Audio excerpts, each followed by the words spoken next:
Samuel walked through the busy streets of Lagos, his shoes worn thin from months of job hunting. The 24-year-old university graduate carried a folder of certificates that seemed worthless in a city where connections mattered more than qualifications. His stomach rumbled as he passed expensive restaurants, reminding him that he had only eaten bread and tea for the past 3 days. Living in a cramped room in Mushin with 2 other struggling young men, Samuel watched his roommates leave every morning dressed in fake designer clothes, returning at night with money they never explained. Mike, the older of his roommates, always had cash for drinks and would flash bundles of Naira notes like they meant nothing.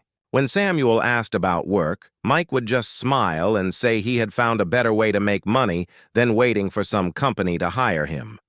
The breaking point came on a Thursday evening when Samuel's mother called from their village in Edo State. Her voice cracked as she explained that his younger sister needed surgery, but the family had no money for the operation. The hospital wanted 200,000 naira up front, an amount that might as well have been 2 million to Samuel's family. His father, a poor farmer, had already sold their only cow and borrowed from neighbors, but it was not enough. That night, as Samuel sat on his thin mattress staring at his empty wallet, Mike returned home with shopping bags full of expensive clothes and gadgets. The contrast was too much to bear. Samuel finally asked the question he had been avoiding for months. Mike looked around to make sure their other roommate was asleep, then sat close to Samuel and whispered about a man called Baba Tunde, who lived in a compound in Ikorodu. According to Mike, Baba Tunde was not like the fake pastors and fraudsters who filled the city. He was the real deal, a man who could make anyone rich within weeks through special spiritual help. Mike pulled out his phone and showed Samuel photos of luxury cars, expensive watches, and bundles of foreign currency. All of this, he claimed, came after visiting Baba Tunde just 2 months ago. Samuel felt his heart racing as Mike continued talking. The ritual was simple, Mike explained. You bring some personal items, pay a small fee for materials, and within 30 days, money would start flowing into your life from unexpected sources. People would offer you jobs, business opportunities would appear, and luck would follow you everywhere. Mike insisted he had seen it work not just for himself, but for dozens of other young men who were now living comfortable lives. The next morning, Samuel could not concentrate on anything. He kept thinking about his sister lying in a hospital bed, his mother's tears, and the image of himself still searching for jobs months from now while his family suffered. When Mike offered to take him to meet Baba Tunde that weekend, Samuel found himself nodding before his rational mind could object. Friday dragged by slowly as Samuel wrestled with doubts and desperation in equal measure.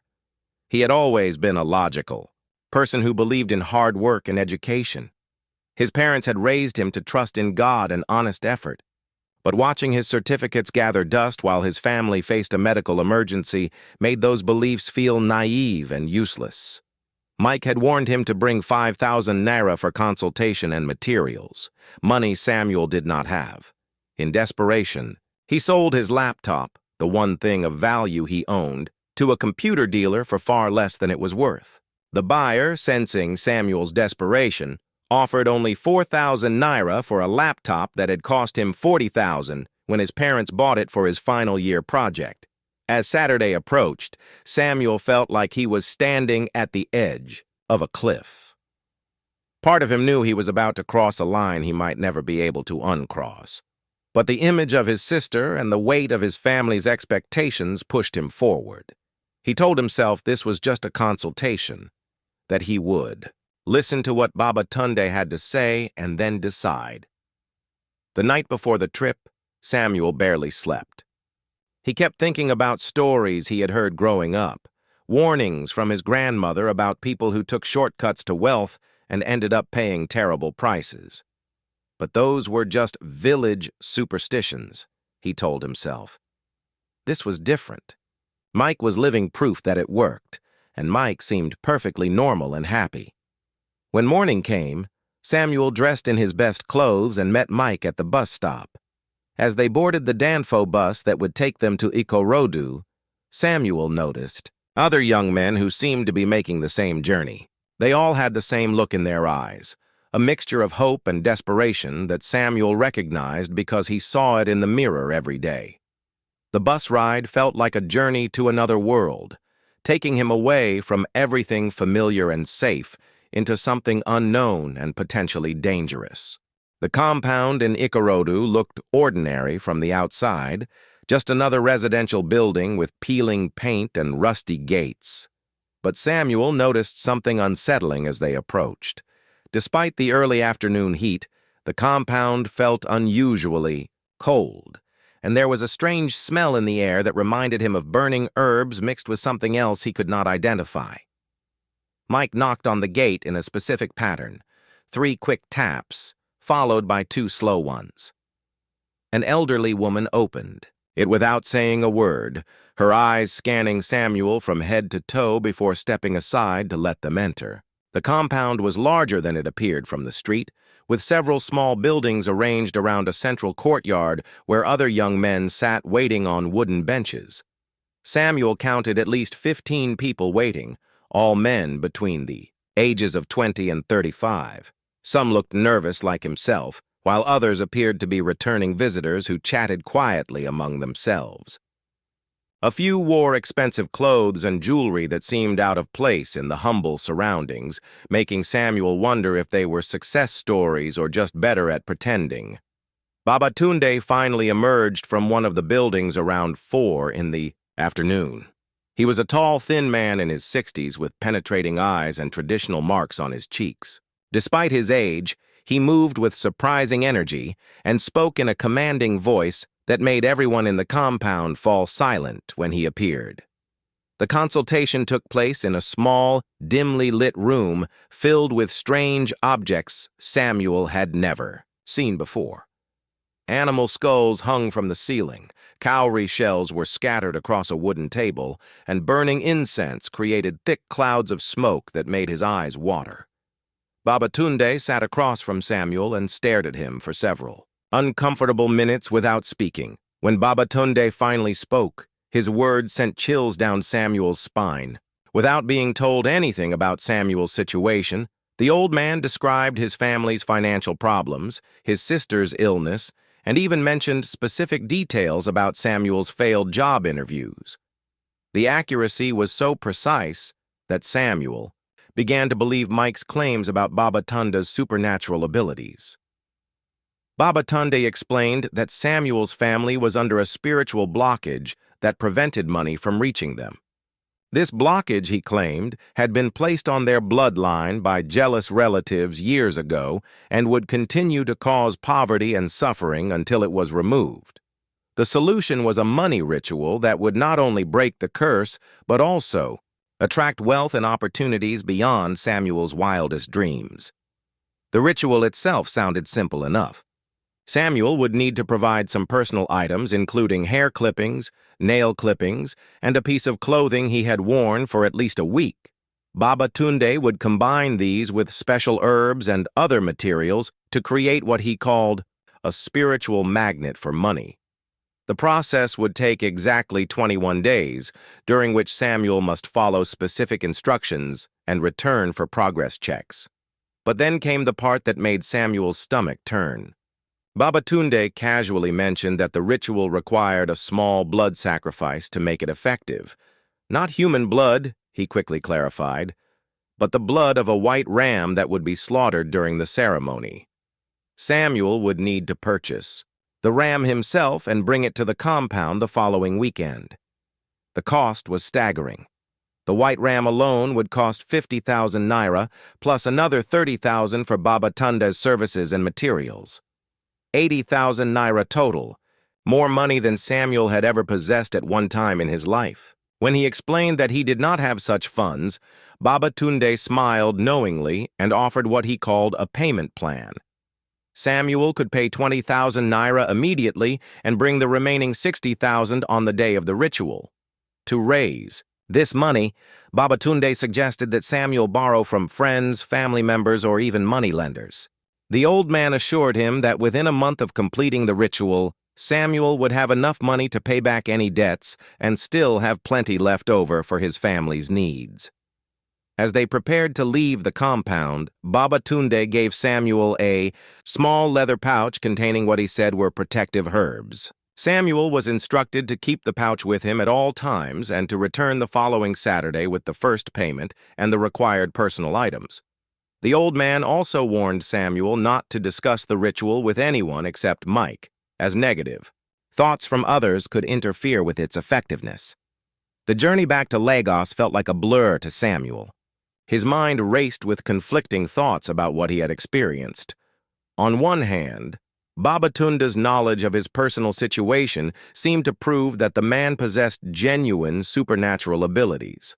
On the other hand, something about the entire experience felt wrong, like he was being pulled into something darker than he had initially imagined.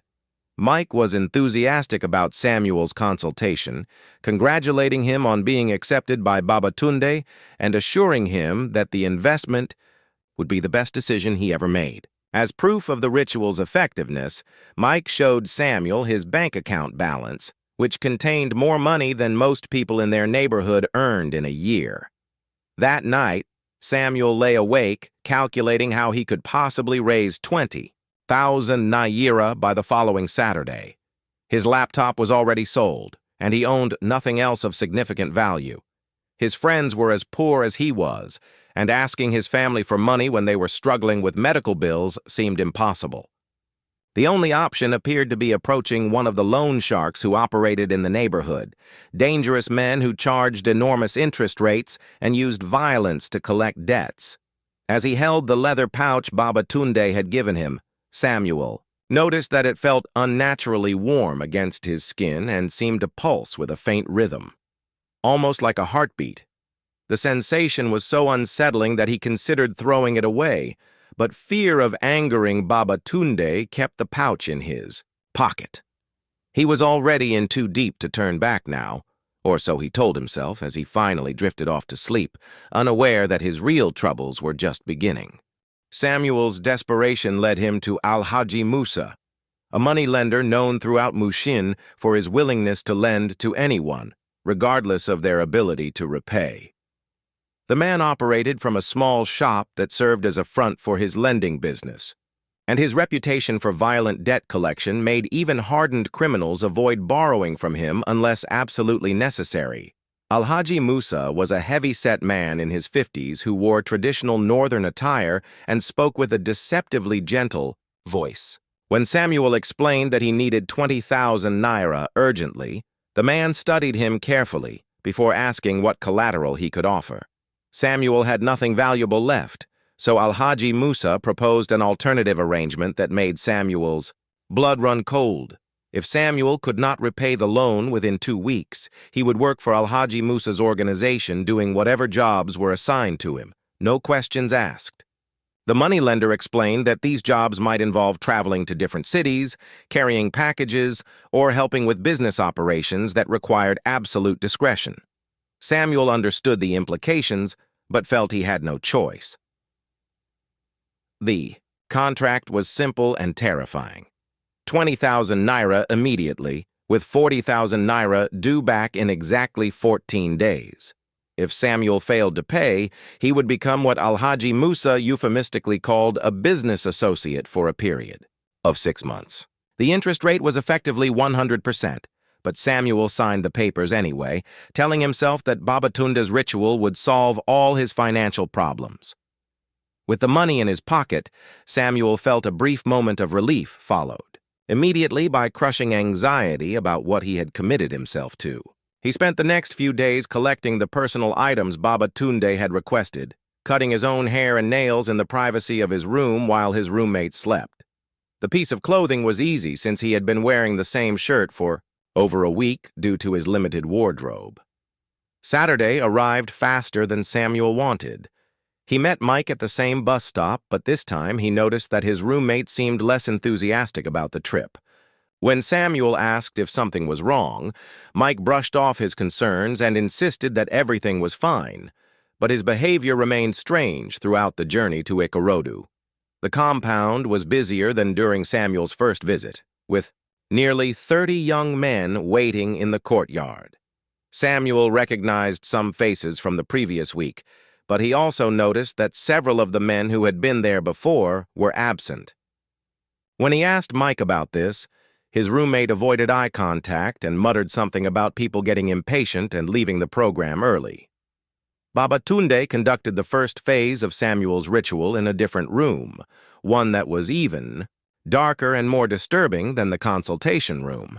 The walls were covered with strange symbols painted in what looked like dried blood, and the smell was so overpowering that Samuel had to breathe through his mouth to avoid gagging. The old man took Samuel's personal items and mixed them with various powders and liquids while chanting in a language Samuel did not recognize. The ceremony lasted nearly 3 hours, during which Samuel was required to remain completely still, while Babatunde performed increasingly bizarre actions around him. At one point, the old man smeared something wet and sticky on Samuel's forehead, and the young man felt a burning sensation that lasted for several minutes. When Samuel tried to wipe it away, Babatunde sharply told him not to touch his face, until the substance dried completely. As the ritual progressed, Samuel began to feel strange sensations throughout his body. His heart rate increased dramatically, his hands started trembling uncontrollably, and he began to hear what sounded like whispers coming from the walls around him. When he mentioned this to Babatunde, the old man smiled and said these were signs that the spiritual realm was responding to their work. The most disturbing part came near the end when Babatunde produced a small knife and asked Samuel to make a tiny cut on his palm so that a few drops of his blood could be added to the mixture. Samuel hesitated, remembering stories about blood oaths and their consequences.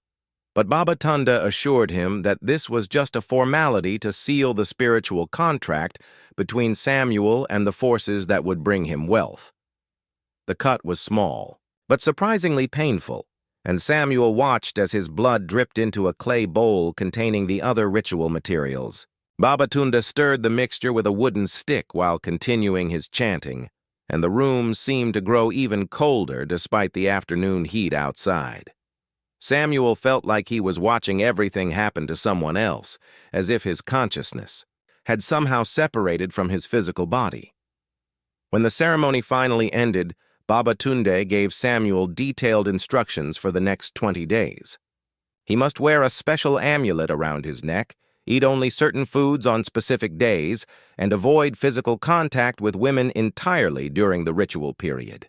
Most importantly, he must return to the compound every Saturday for progress checks, and to receive additional spiritual treatments. The white ram, Babatunde explained, would be needed for the final ceremony on the 21st day. Samuel still owed 60,000 naira for this phase of the ritual, money he had no idea how to obtain. But the old man seemed confident that opportunities would present themselves once the spiritual work began to take effect.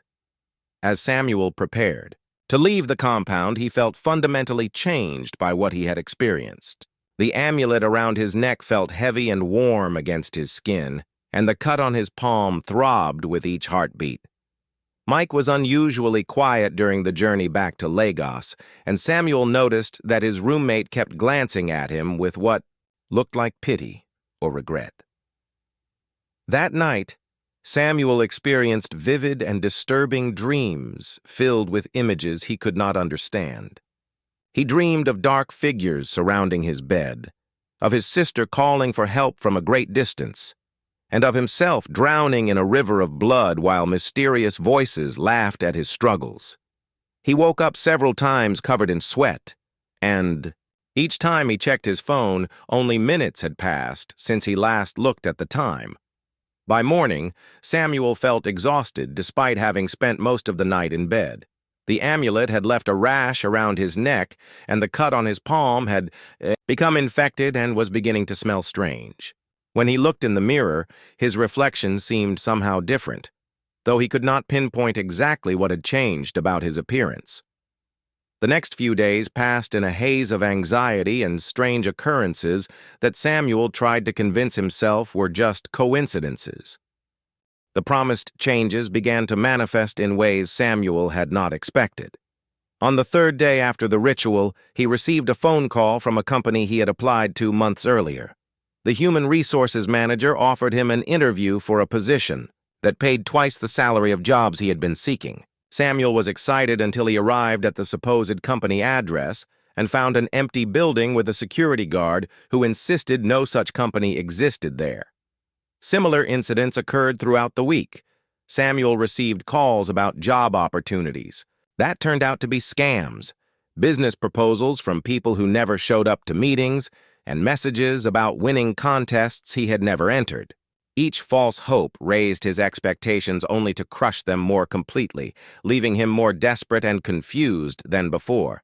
The infection on his palm was getting worse despite his attempts to treat it with antibiotics from a local pharmacy. The wound had developed a strange black center, surrounded by red, inflamed skin that felt hot to the touch. The smell had become so offensive that Samuel had to wrap his hand in bandages to hide it from his roommates. But even then, people seemed to notice something unpleasant about his presence. His behavior was changing in ways that frightened him. Samuel found himself having violent thoughts about people who had never harmed him, fantasizing about hurting his former employers or classmates who had found jobs while he remained unemployed. These thoughts felt foreign, as if they belonged to someone else. But they were becoming more frequent and intense each day. Sleep became almost impossible as the nightmares intensified. Samuel dreamed repeatedly of being chased through dark forests by creatures with glowing red eyes, of his family members dying in horrible accidents, and of himself performing terrible acts of violence against innocent people. He would wake up, screaming, disturbing his roommates who began to avoid him during the day. The amulet around his neck was causing serious problems. The rash had spread across his chest and back, creating painful blisters that oozed a clear fluid. Samuel wanted to remove the amulet, but every time he tried to take it off, he felt overwhelming panic and heard Babatunde's voice in his head warning him about the consequences of breaking the spiritual contract. Mike's behavior became increasingly strange as well. Samuel's roommate would leave the apartment early in the morning and return late at night, often appearing disheveled and frightened. When Samuel asked about his experiences with Babatunde, Mike would change the subject or claim he could not remember details about his own ritual.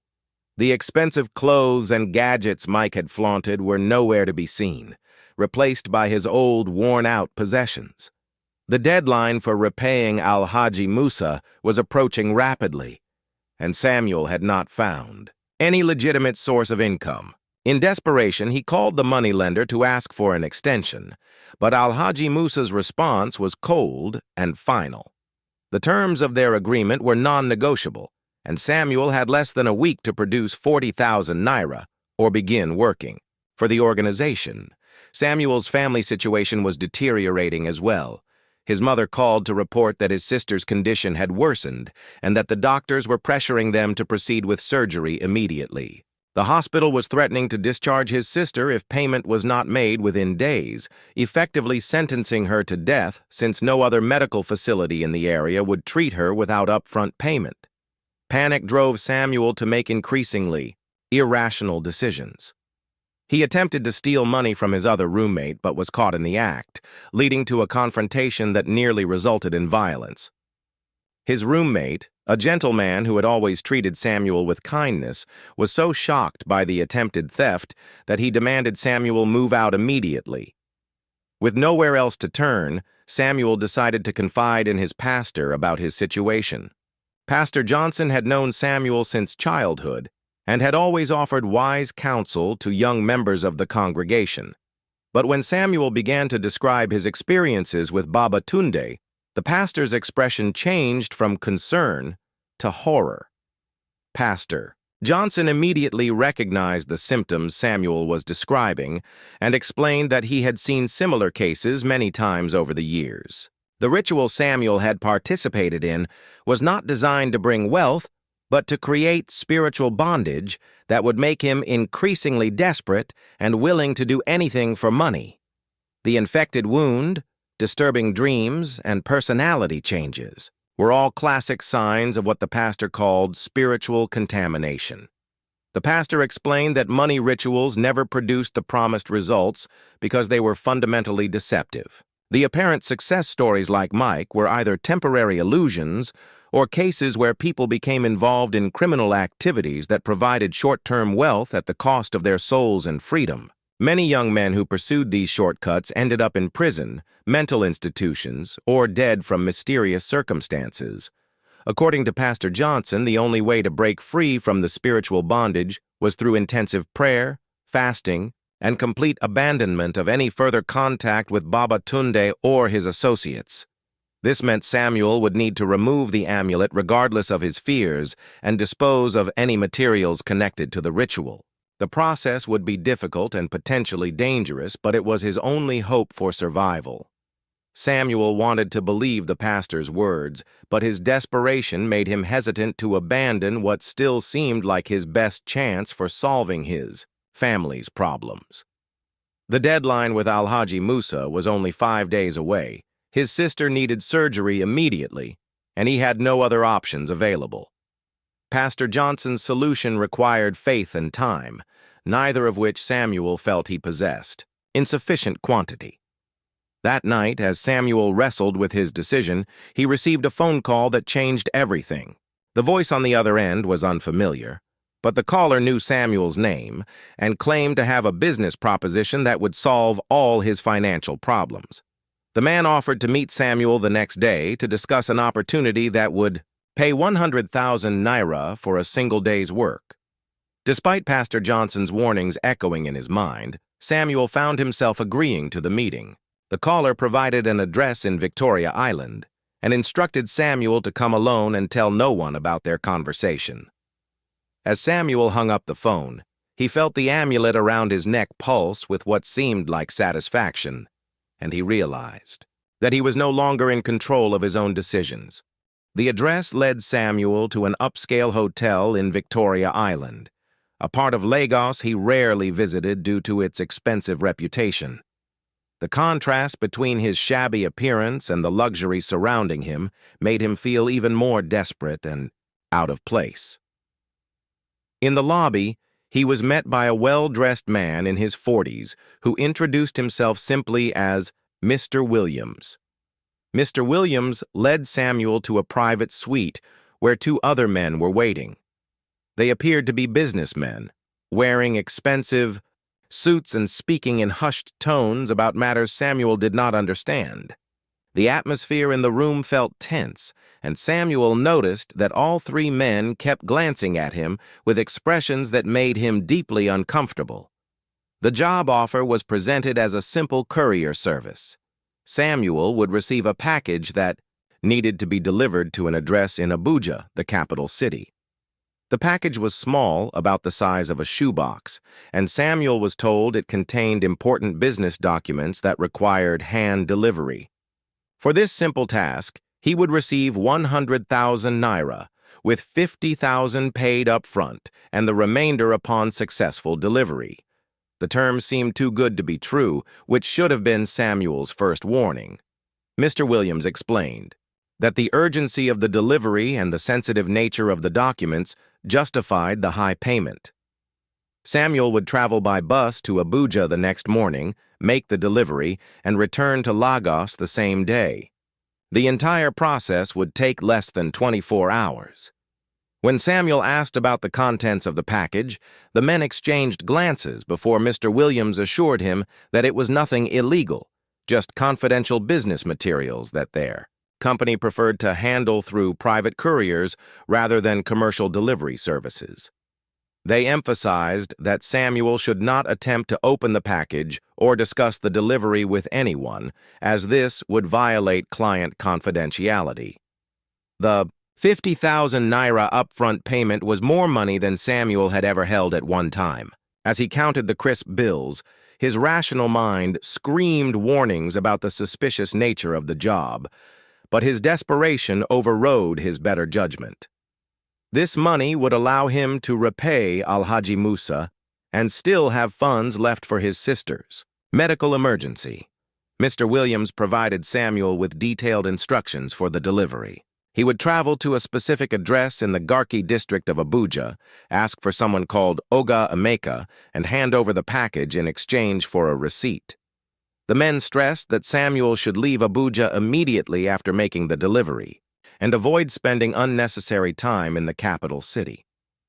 As Samuel prepared to leave the hotel with the package, he noticed something strange about its weight distribution. The contents seemed to shift when he moved it, making soft clinking sounds that did not match the description of business documents. When he mentioned this to Mr. Williams, the man's expression hardened briefly before he smiled and explained that the documents were in protective cases that might create such sounds. The package also felt unnaturally warm, similar to how the amulet around his neck had felt since his ritual with Baba Tunde. This similarity disturbed Samuel, but the money in his pocket and his desperate circumstances pushed him forward. He told himself that his imagination was creating connections where none existed. The bus journey to Abuja the next morning was torturous. Samuel felt eyes on him constantly, though when he looked around the vehicle, other passengers appeared, to be minding their own business. The package in his bag seemed to pulse with a rhythm that matched his heartbeat, and he began to experience the same whispered voices he had heard during the ritual ceremony. His infected palm was getting worse, now showing signs of the black discoloration spreading up his wrist. The pain was constant and intense, making it difficult to concentrate on anything else. Samuel had wrapped the wound heavily, but passengers near him kept moving away as if they could smell the infection despite his efforts to conceal it. Halfway to Abuja, Samuel's phone rang with a call from his mother. His sister had taken a turn for the worse and was now in critical condition. The doctors were demanding immediate payment for surgery, or they would be forced to let her die. Samuel's mother was crying as she begged him to find some way to help, unaware that her son was already trapped in a situation that would likely destroy his life. The address in Abuja led Samuel to a compound that looked surprisingly similar to Baba Tunde's place in Ikorodu. The same feeling of unnatural cold greeted him as he approached the gate, and the familiar smell of burning herbs mixed with something putrid filled his nostrils. When he knocked, the door was opened by a young man about his own age who looked terrified and malnourished. Oga Emeka was a heavy-set man in his 50s who examined Samuel carefully before accepting the package. As soon as the man touched the box, his eyes rolled back in his head, and he began speaking in the same strange language Samuel had heard during his ritual. The experience was so frightening that Samuel wanted to run, but Oga Emeka's assistant blocked the exit while his boss completed whatever ceremony he was performing. When Oga Emeka finished his chanting, he handed Samuel a receipt and the remaining 50,000 naira with a knowing smile. He told Samuel that their business was just beginning and that he would be hearing from Mr. Williams again very soon about additional deliveries.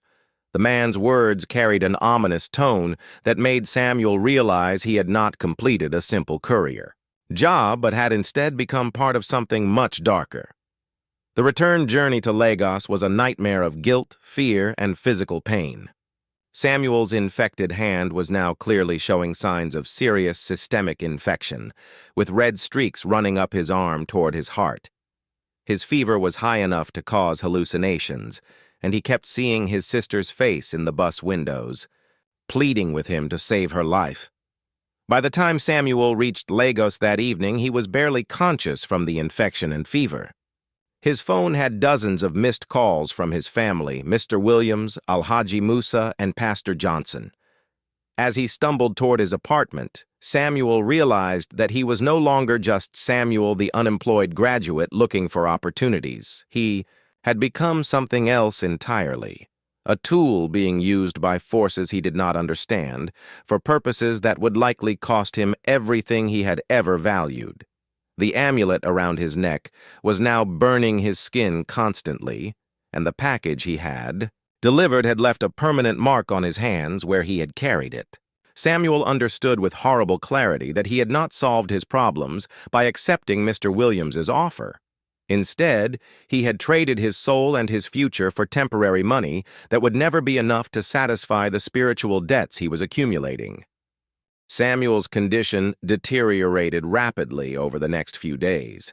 The infection from his palm had spread throughout his arm, creating a network of black veins visible beneath his skin. His fever reached dangerous levels, causing him to lose consciousness for hours at a time.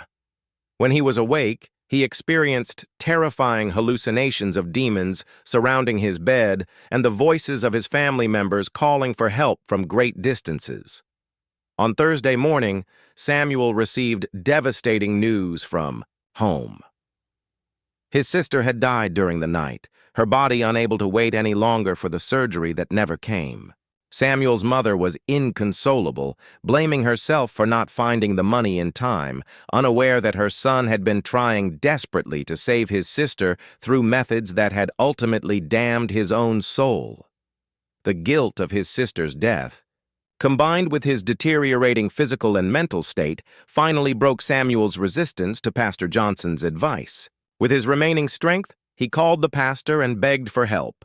Admitting everything about Baba Tunde, the ritual, the mysterious courier job, and his growing certainty that he had become involved in something evil beyond his understanding.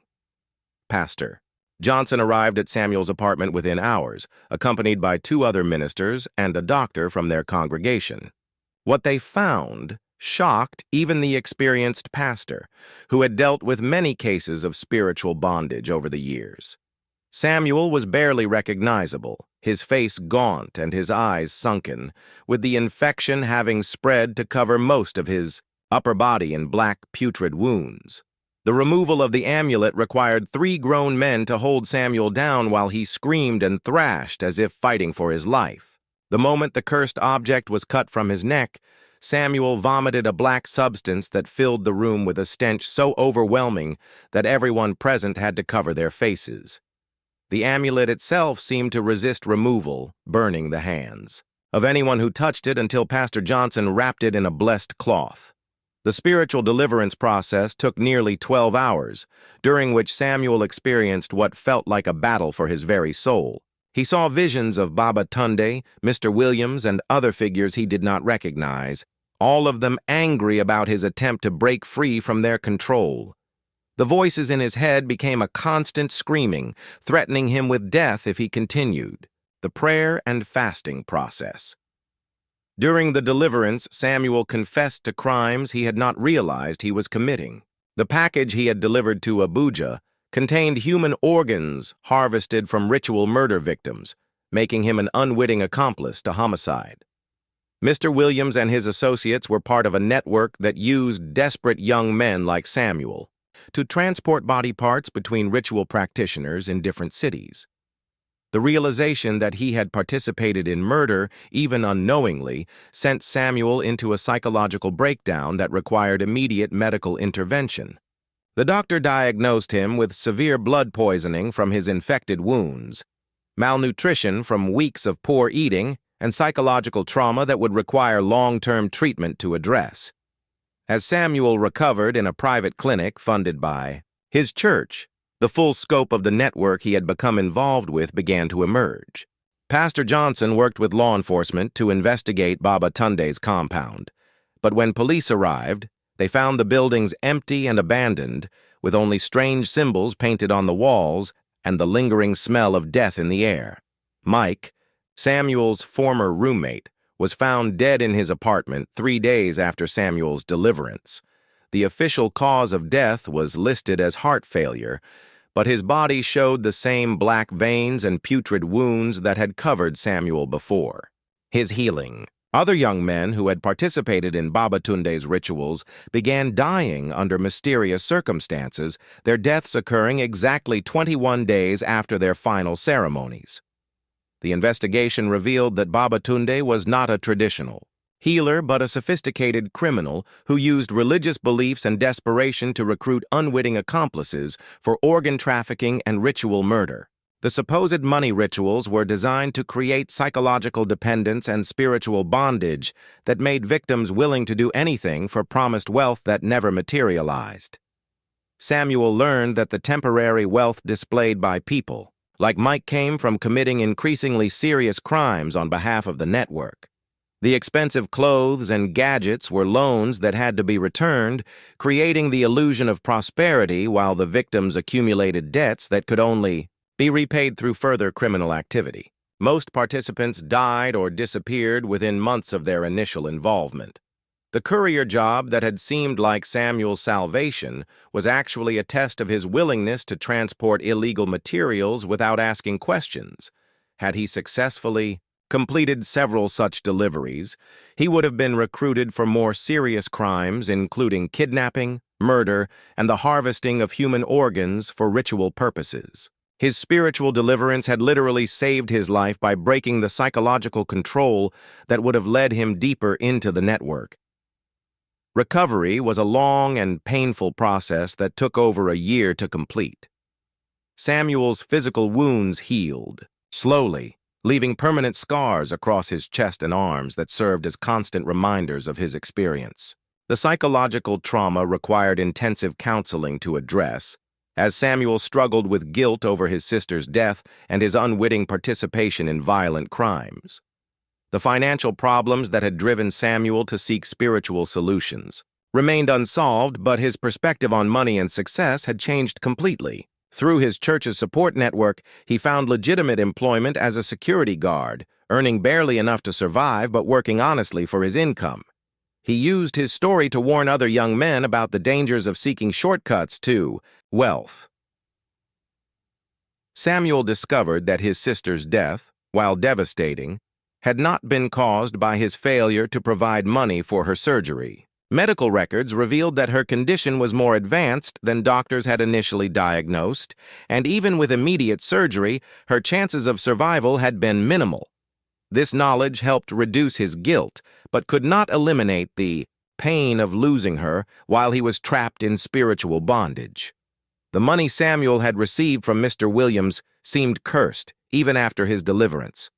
He had used it to repay Alhaji Musa, avoiding the dangerous consequences of defaulting on that loan, but the remaining funds brought him no peace. Samuel eventually donated every remaining naira to his church's medical fund, helping other families pay for surgeries and treatments he had been unable to provide for his own sister. Pastor Johnson used Samuel's case as a teaching tool, documenting his experience to help other religious leaders recognize the signs of spiritual bondage and ritual involvement. The story became part of the church's counseling program, helping dozens of other young men break free from similar situations before they reached the point of no return. Years later, Samuel married a woman from his congregation who accepted his scars and his story without judgment. They lived modestly but happily, finding joy in simple pleasures and honest work that his previous desperation had made him unable to appreciate.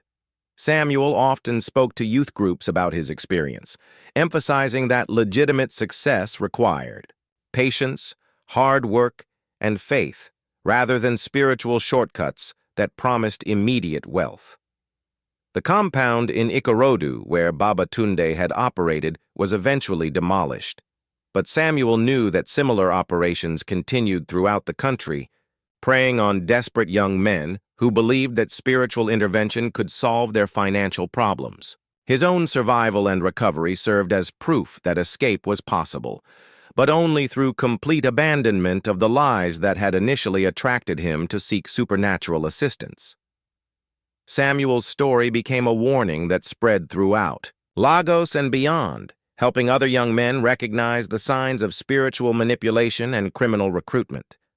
While he could never undo the pain of his sister's death or erase the memories of his darkest period, Samuel found purpose in using his experience to protect others from making the same devastating choices that had nearly cost him his life and soul.